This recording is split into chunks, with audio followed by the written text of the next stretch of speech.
Abran sus Biblias, por favor, a Lucas capítulo 1. Lucas capítulo 1, y estaremos leyendo del versículo 26 al versículo 38. No sé si alcancé a decirlo, pero el error del boletín semanal esta semana es que se me olvidó poner que es parte 1. Así que no vamos a llegar al versículo 38, pero se me hace que hemos llevado suficiente tiempo ya juntos que no estaban esperando llegar al versículo 38 de todos modos. Así que estaremos leyendo del versículo 26 al versículo 38 para ir empezando nuestro estudio de un nacimiento virginal. Lucas capítulo 1, versículo 26 al 38. Encontrándolo, por favor, pónganse de pie.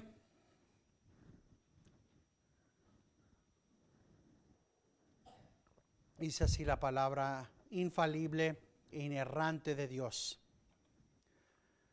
Y al sexto mes el ángel Gabriel fue enviado por Dios a una ciudad de Galilea llamada Nazaret, a una virgen desposada con un hombre que se llamaba José, y de los descendientes de David, y el nombre de la virgen era María. Y entrando el ángel le dijo: salve, muy favorecida, el Señor está contigo, bendita eres tú entre las mujeres.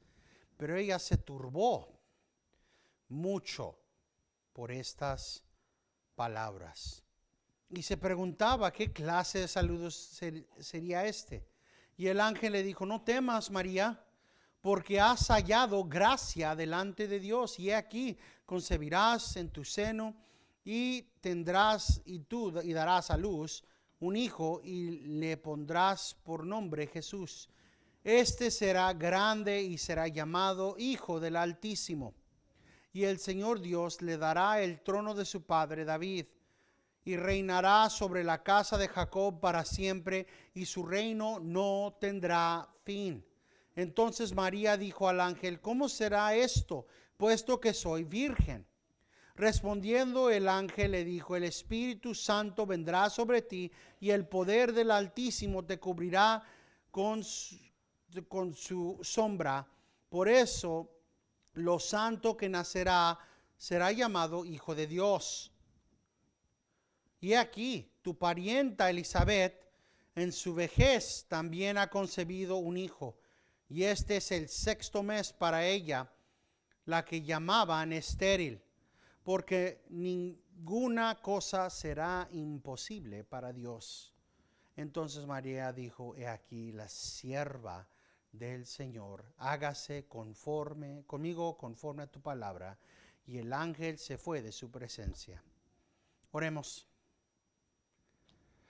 Padre celestial, gracias por esta tu palabra y por permitirnos una semana más el poder estudiarla, el poder meditar en las gloriosas realidades presentadas y disponibles para nosotros, tus ovejas, en tu palabra. Señor, te pedimos que a través de tu Espíritu Santo nos permitas el tener ojos que ven, oídos que oyen, y un corazón y una mente capaces y capacitados por tu Espíritu Santo de grabar tu palabra dentro de ellos, Señor.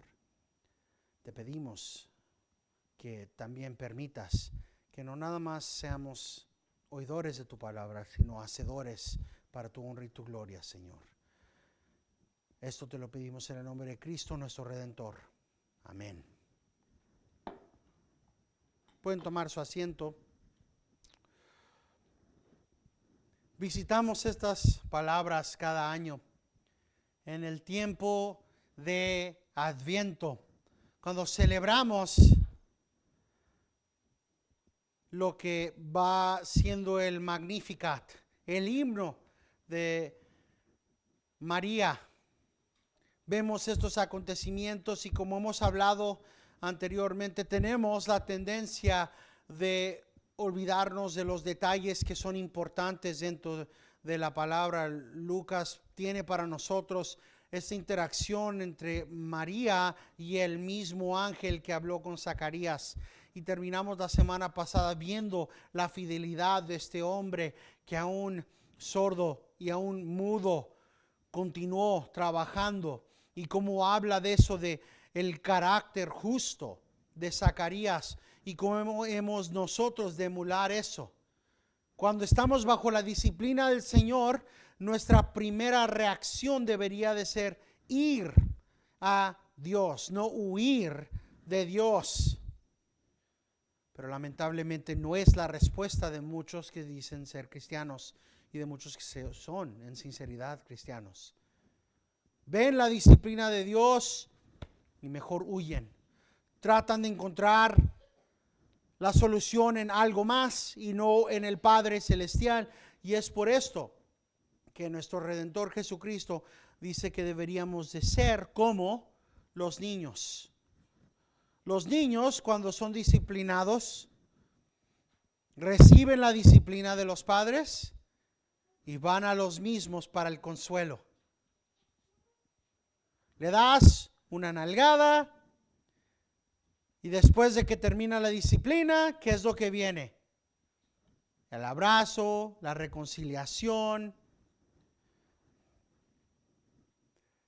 Pero se olvida uno para el tiempo cuando es adulto y no se aplica a la vida espiritual. Pero lo que vemos en el carácter de Zacarías justo es que el Señor lo disciplina y aún sordo y aún mudo continuó en la obra que Dios le dijo que debería de hacer.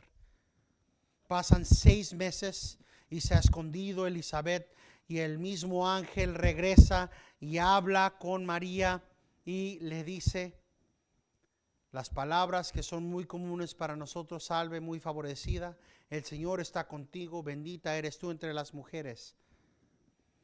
Pero antes de eso nos dice Lucas que esta jovencita estaba desposada con un hombre que se llamaba José, de los descendientes de David, y el nombre de la virgen es María. Ahí vamos, virgen, y la otra vez será virgen. El énfasis para nosotros es en esa realidad, la verdad de que esta jovencita era una virgen. Y cómo es que esa virtud habla del carácter justo de María. Gabriel va, el ángel, y visita un pueblo pequeñito, un pueblo humilde, una mujer humilde, pero justa y recta. De la misma boca de María vendrá el reconocimiento de esta humildad, y este es un carácter que cada uno de nosotros deberíamos de tener. Al realizar lo que el Señor hace y obra como obra Él con nosotros, el ángel va a una mujer pobre, de una familia pobre, que está desposada y va a casarse con un hombre pobre que es simplemente un carpintero. No es nada especial. Ya estas personas no espectaculares, viene la gran bendición de ser escogidos para ser partícipes de la gloria de la encarnación del Rey de Reyes y del nacimiento en esplendor de nuestro Salvador. La realidad que el Señor demuestra esa consistencia en toda la palabra, toda su palabra. Él no escoge a los grandes y a los poderosos. Cuando escogió a Abraham, no a Abraham, sino a Abraham en Ur, no lo escogió porque él tenía mucho y no tuvo mucho. El Señor le dio mucho. Es lo que vemos consistentemente. El Señor escoge a los pocos. Es lo que Pablo nos dice cuando dicen: muchos de ustedes no son de los ricos, no son los más sabios, no son inteligentes conforme al estándar del mundo. De hecho, ha dicho el hermano Aarón que una de las cosas que era declarada de los cristianos desde la incepción era esa realidad. Hay cartas escritas por dignitarios y personas importantes del Imperio Romano que dicen: este cristianismo es una religión de esclavos y de viejas que no tienen más que tiempo para dedicar a un hombre que dicen que murió y resucitó. Desde el principio la religión cristiana no ha sido vista como algo que los más ejemplares y estudiosos y grandes del mundo reciben bien. El Dios de gloria, el Señor Todopoderoso, va a tener su encarnación con esta familia simple. Aprecio cómo habla el pastor J.C. Ryle diciendo: tengamos cuidado de no despreciar la pobreza como otros lo hacen, siendo hasta aptos a sentir pena si el Señor trae pobreza a nosotros. La condición de vida de nuestro Señor Jesucristo voluntariamente fue el escoger tal. Y nosotros deberíamos de guardar ese estado con reverencia. La tendencia común ahora de que los pobres se inclinen y se postren ante los hombres ricos y hacer un ídolo del dinero debería de ser resistida muy cuidadosamente entre los cristianos. El ejemplo de nuestro Señor es suficiente para responder a miles respuestas y súplicas por dinero y riquezas que pasarán entre los hombres de hoy en día. Porque tú sabes la gracia de nuestro Señor Jesucristo, que aunque era rico, por ti se hizo pobre, para que tú, a través de su pobreza, tengas riqueza. Segunda de Corintios, capítulo 8, versículo 9. Continúa el pastor J.C. Ryle diciendo: admiremos la humildad de nuestro Señor, del Hijo de Dios, el heredero de todo el universo. Tomó humanidad humillándose.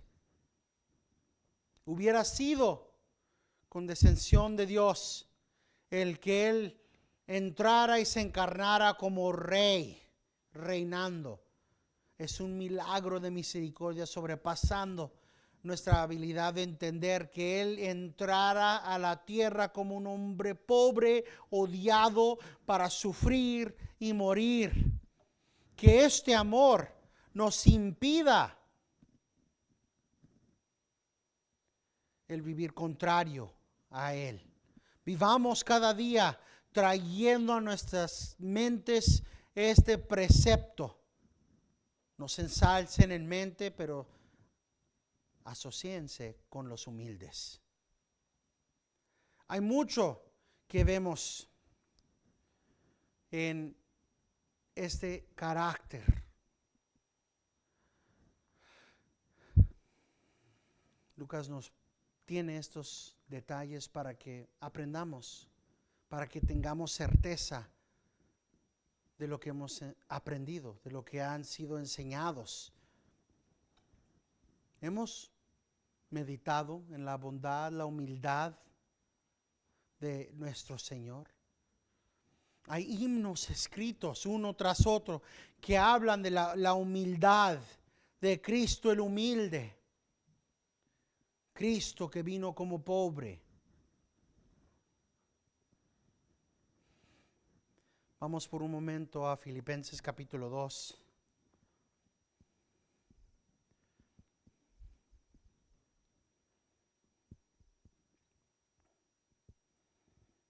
Filipenses capítulo 2, versículos 5 al 7. Meditando en esta realidad que el más grande, el más poderoso, y honestamente se requiere una vista de qué tan grande, qué tan enorme, qué tan increíble en volumen es esta acción de Cristo, que el apóstol Pablo lo pone así en el versículo 5 al 7, dando instrucción a cristianos. Haya pues en vosotros esta actitud. Oigan, iglesia, haya pues en vosotros, ustedes, hermanas, hermanos, tengan esta actitud. que hubo también en Cristo Jesús, el cual, aunque existía en forma de Dios, no consideró el ser igual a Dios como algo a que aferrarse, sino que se despojó a sí mismo tomando forma de siervo. Esa es la palabra doulos, de esclavo, haciéndose semejante a los hombres. Noten lo que es llamado cristiano, cristiana. Ten esta mente. ¿Te crees mucho? ¿Crees que eres algo porque seas estadounidense? ¿Crees que eres algo porque eres romano? ¿Crees que eres algo porque tu piel es más clara o más oscura que la de otro? ¿Porque tu trabajo paga más que el de otro? No. Mira a Cristo. Mira el ejemplo que Él dio.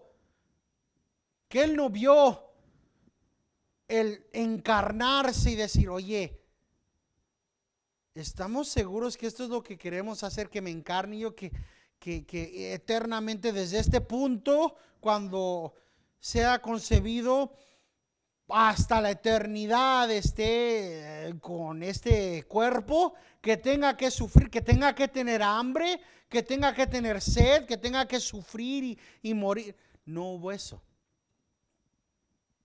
Y para hacerlo más claro, ¿qué tan grande? Estamos hablando del Dios Todopoderoso viniendo, despojándose de sí mismo, tomando la forma de un esclavo, haciéndose semejante a los hombres. Muchas veces vemos la encarnación como algo, mira qué bonito, y los monitos y quién sabe qué, pero no nos ponemos a pensar en tomar, por ejemplo, a lo más increíble, al Señor Dios Todopoderoso, al Hijo eternal, y de repente hacerlo el esclavo, el que limpia el excremento de los pies de los huéspedes. Porque no sabemos, ¿verdad?, la esclavitud en nuestros días, y mucho menos entendemos que el nivel más bajo de los esclavos era exactamente eso, el que tenía los trabajos más asquerosos. Porque los romanos tenían tazas del baño, pero no tenían papel del baño. Tenían otras cosas y toda la gente en la casa usaba la misma. Era el trabajo del esclavo más bajo, el limpiar el utensil. Piénsenlo así, que el Señor tuvo tal condescendencia, tan humildad, que de lo más alto escoge ser el más bajo de todos, y que después fue demostrándolo cuando le lavó los pies a los esclavos, porque entre los esclavos de la casa, el trabajo para el esclavo más bajo, más humilde, más bajo en rango, era el que tenía que lavarle los pies. Que tuvimos un festival hoy y estuvieron las cabras y los caballos por las calles donde camina uno, ¿verdad? Las sandalias y el excremento seco, y ahí está el esclavo lavando los pies sucios de cada persona que entra. Y Cristo en la noche, cuando fue entregado, tomó el manto de un esclavo y le lavó los pies a cada uno de sus discípulos. Y después les dijo, me han visto a mí, me llaman Señor y lo soy, y han visto cómo me he humillado. Así han de ser ustedes los unos con los otros. Y es exactamente lo que vemos aquí. El Señor va a nacer de esta jovencita pobre, que va a tener un esposo carpintero. Cada pueblo tenía unos 2 o 3 carpinteros. La humildad demostrada de parte de nuestro Señor, tomar la forma de un esclavo. No puede haber un contraste más increíble para nuestras mentes. Y esto fue hecho para la gloria del Padre y del Hijo y del Espíritu Santo, para la redención de nuestras almas. Lo que estamos viendo debería de ser causa de tal gozo que decimos, Señor, ¿quién soy yo que viniste, te humillaste de tal manera, permitiste que te escupieran en la cara por mí? No deberíamos de maravillarnos y regocijarnos al mismo tiempo de esta acción de amor de nuestro Dios y Rey. Absolutamente sí.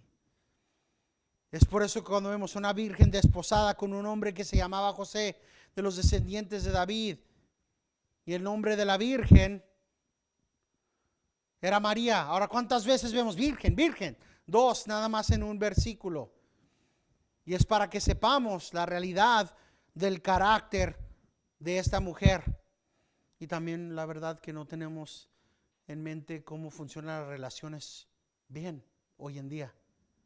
Estas ideas de noviazgo y de cómo funcionan aquí no es igual a los tiempos bíblicos. En el tiempo de nuestro Señor Jesucristo, el estar desposado era casi igual que ser casado.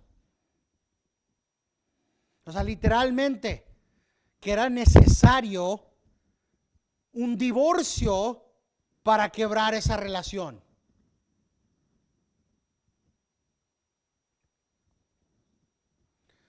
No es como ahora. Es por eso que vemos en Mateo que cuando está viendo o se enteró José que María estaba embarazada, él estaba tratando de encontrar en su justicia, en su rectitud, estaba tratando de encontrar una manera de divorciarse, es la palabra que usa Mateo, de ella sin que se muera. Ahora piensen, si hoy en día le dijeran eso a los hombres y las mujeres. Ah, te vas a casar, estás comprometida, estás comprometido. Ok, tengan en mente que se requiere una acción de divorcio porque tienen que tener ese nivel de dedicación el uno al otro. Mientras están esperando la consumación de eso en la ceremonia matrimonial. No es lo mismo que ahora en día. Pero una de las otras cosas y uno de los otros énfasis por el cual estamos enfocándonos en el nacimiento virginal de nuestro Señor es porque en el estado de teología de los Estados Unidos, que es una encuesta de Ligonier, el número de cristianos, estamos hablando de gente que dice, yo soy cristiano, yo voy a la iglesia más de 2 veces al mes. Así que no estamos hablando de alguien que nada más viene en la Pascua o en Navidad, de gente que se supone que va mínimo la mitad del mes a la iglesia. Es triste. El número de cristianos profesantes que no creen que Jesucristo es Dios ha incrementado.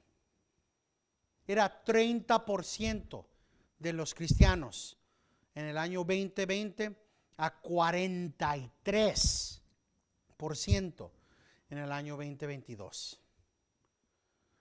Eso es un poco menos de la mitad de aquellos en cualquier iglesia que dicen, yo creo en Jesucristo, pero la verdad es que era un buen maestro, pero no era Dios.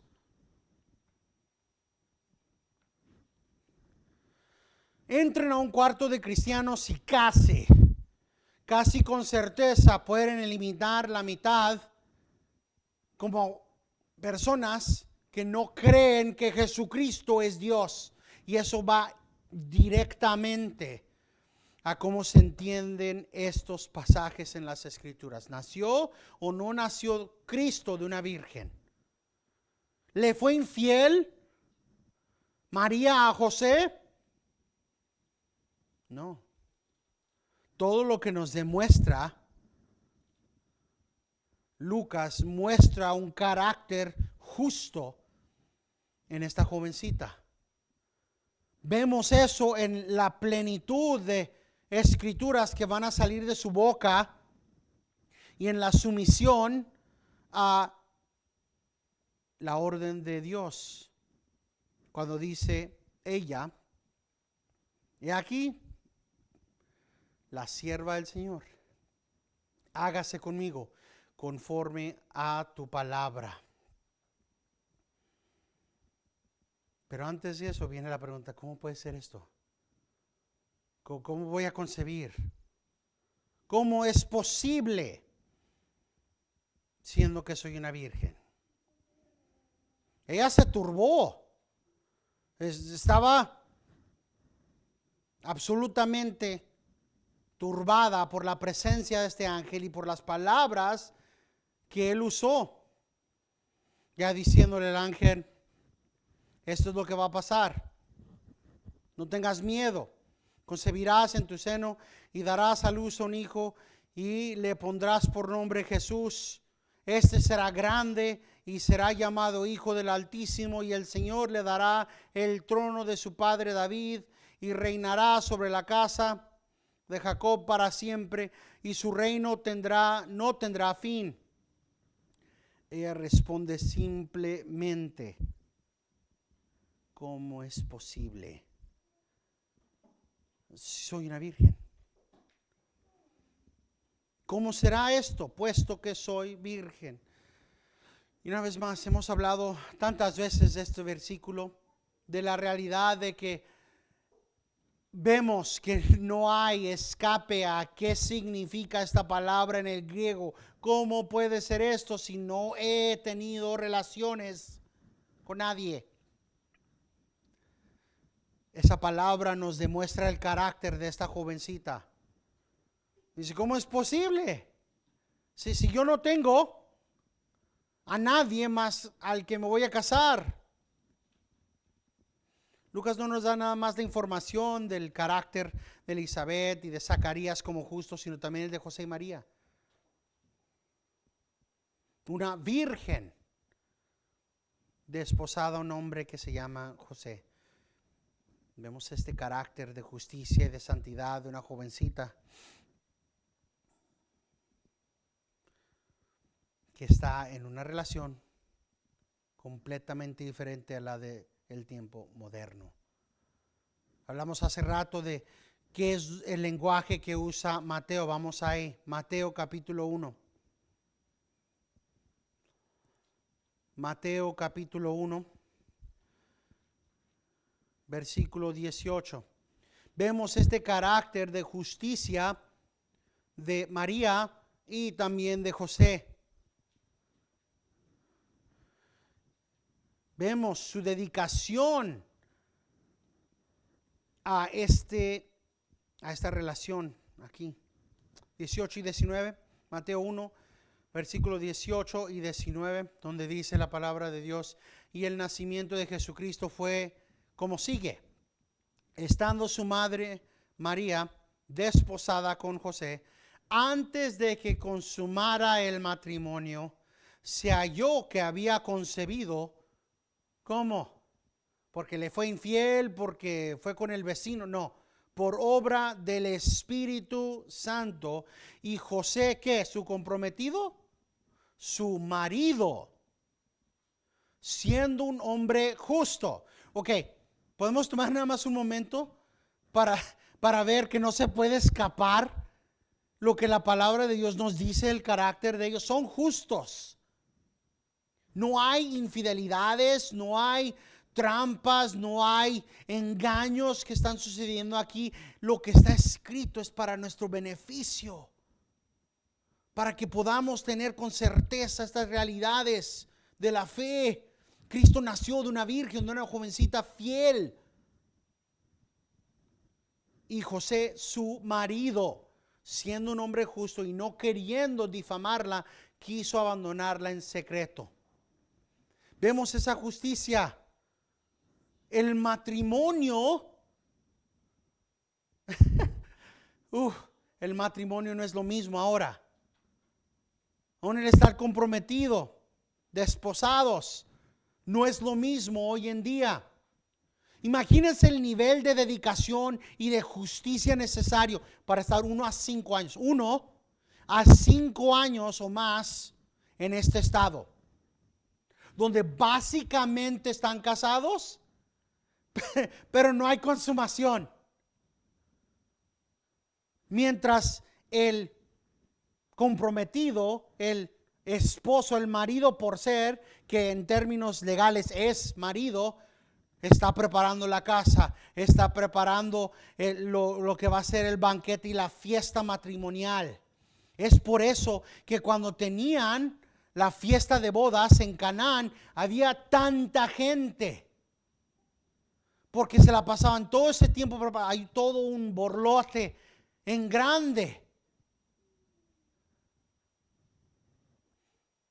Venían, sea de día, de noche, y venía un portavoz por delante corriendo diciendo, viene el esposo, y venía en desfile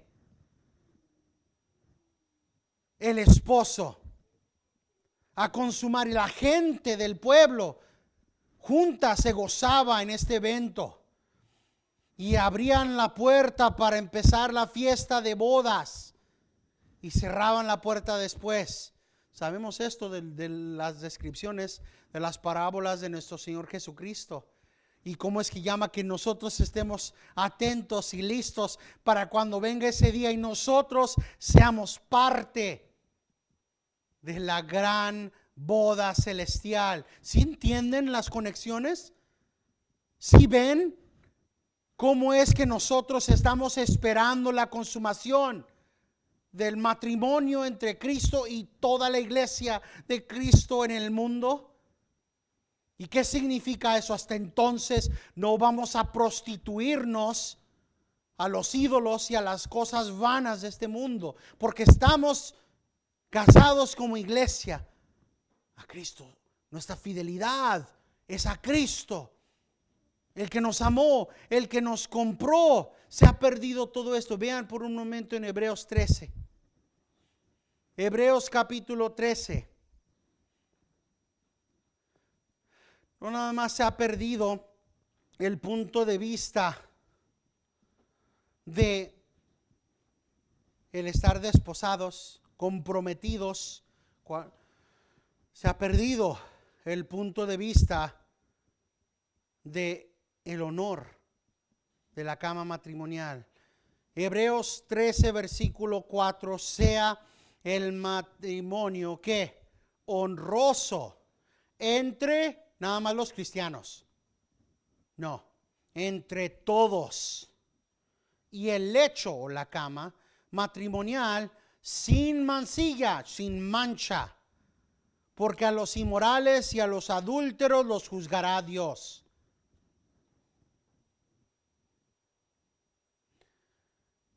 Hay dos realidades presentadas aquí que en nuestro día no existen. El primero es la realidad que el matrimonio ha de ser honroso, ha de ser tomado con honor entre toda la gente del mundo. Hay algo especial que está sucediendo ahí y nosotros entre todos tenemos que reconocer esto. Tiene que ser sostenido como honroso en todos, pero para los cristianos en particular no termina ahí. Hay muchos, demasiados cristianos que han tenido que ir a consejeros bíblicos, a sus pastores, porque no mantienen la segunda parte, el tener el lecho matrimonial, la cama matrimonial sin mancha. Ellos piensan que es un buffet libertino de hacer lo que se les dé la gana, ya que se esperaron a casarse, y no es cierto. No lo es. El abuso del esposo o de la esposa es pecado fuera de la cama matrimonial y en la cama matrimonial. El poligamismo es pecado fuera del contexto del matrimonio cristiano y dentro de la cama matrimonial cristiana. No hay ningún lugar para ninguna de esas cosas. La inmoralidad sexual. Es por eso que dice el autor de Hebreos, porque los inmorales y los adúlteros los juzgará Dios. Estamos hablando de acciones inmorales sexuales y acciones adúlteras en la cama matrimonial.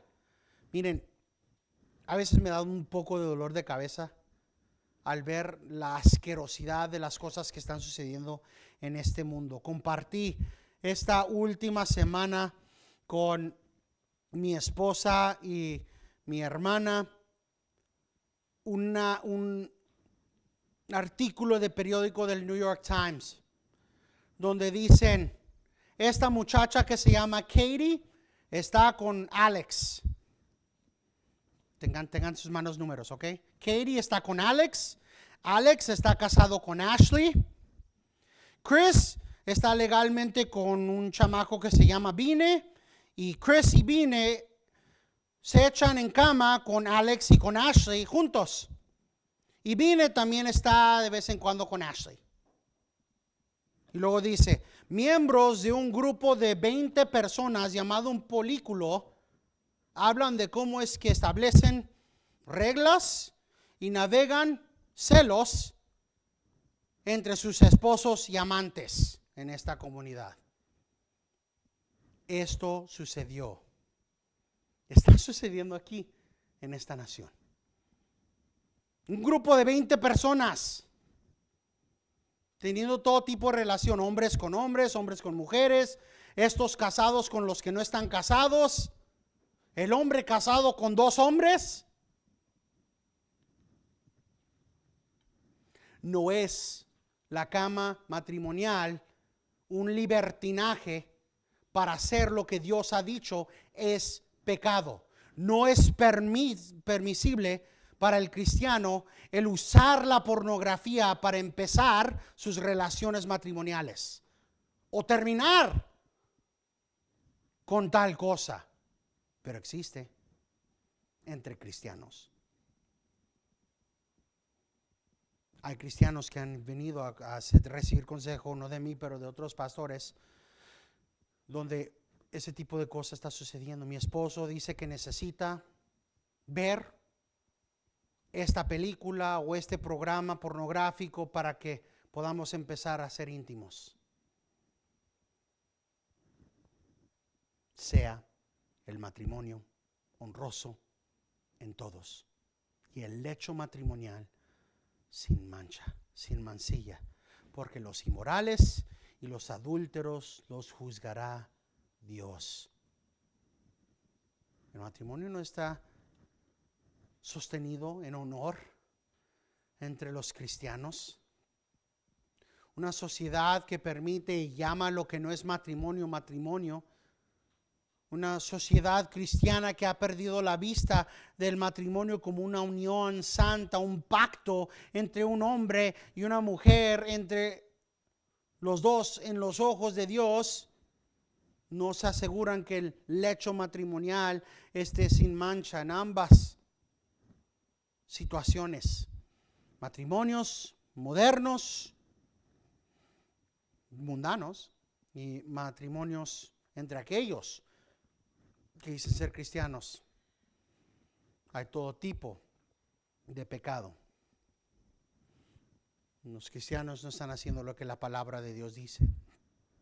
Santificar el matrimonio no es algo que es enseñado. No fueron enseñados jóvenes y jovencitas que el lecho matrimonial es de ser sin mancha. Que no le es permitido al esposo agarrarla a cachetadas y ahorcarla simplemente porque es su cosa. Eso es abuso. Es una violación, es una mancha en lo que se supone que es una acción de amor. Así que cuando vemos la fidelidad de José para con María y de María para con José, estamos viendo una relación justa, estamos viendo una relación de fidelidad que está esperando la consumación. Y de hecho vemos que era tan serio esta dedicación que José se esperó hasta después de que Cristo naciera. Este es el carácter de José. No escapemos esa realidad. ¿Ok? Que no pase por debajo del radar. Que a comparación de la mayoría de los jovencitos ahora en día, que dirían, pues si ya no te puedo embarazar, ¿por qué no? José no hizo eso.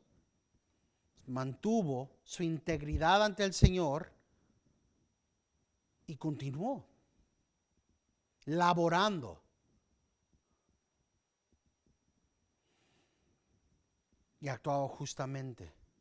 Él trató de encontrar una manera para que no mataran a María, porque el adulterio llevaba condena de muerte. Noten como en una manera similar de Zacarías y Elizabeth, ambas parejas buscaban el ir y el casarse con gente igual a ellos, gente que buscaban a Dios. Zacarías se casó con Elizabeth porque ambos eran del linaje sacerdotal. El único requerimiento que Dios le dio era cásate con una mujer de Dios, una mujer de Israel. Y él dice, no, yo voy a ir más allá y voy a casarme con una mujer que no nada más, una virgen, no nada más de Israel, de la gente de Dios, sino que va a entender mis obras y trabajos y requerimientos como sacerdote. Igual, María y David son ambos del linaje de David. María y José son ambos del linaje de David. Y vemos la fidelidad, vemos este carácter en esta interacción. La próxima semana continuaremos ahí del versículo 29 por delante, viendo que se turbó María por estas palabras. No es que lo estaba esperando, y estas cosas son importantes porque son detalles que la Iglesia Católica Romana trata de ignorar y malpasar. Así que continuaremos la próxima semana con ese versículo, pero terminamos con las palabras de Pablo en 1 Corintios 15:58. Por tanto, mis amados hermanos, estad firmes, constantes, abundando siempre en la obra del Señor, sabiendo que vuestro trabajo en el Señor no es en vano. Y la gente de Dios dice, amén.